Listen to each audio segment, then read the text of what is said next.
This is E.T. the Terrestrial. It is known as the worst video game of all time. It has been referenced in popular culture as a cautionary tale of what happens when you rush the development. The developer was Howard Scott Warshaw. He was a very talented developer. He previously worked in Yard's Revenge and Raiders of the Lost Ark.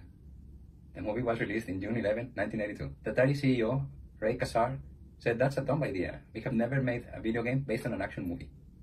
After the negotiations, the CEO of ATARI and Steven Spielberg, and director of the movie, decided that the video game needed to be completed by September 1st.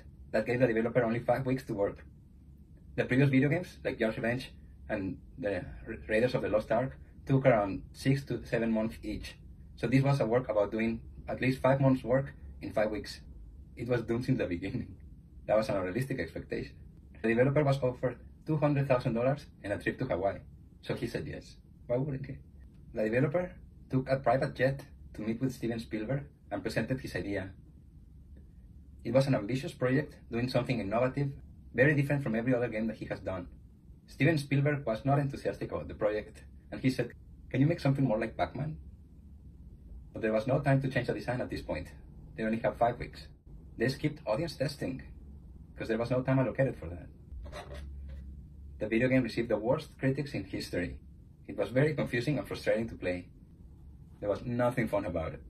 Because the movie was so popular, all the kids ordered it for Christmas. The video game was so bad that it crashed the entire industry. There were other games that were also bad. Like, this was something happening.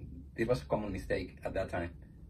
All the kids were so disappointed in Christmas when they received their E.T. video game that they didn't purchase any more video games in ATARI anymore until Nintendo came up with Mario Brothers several years later.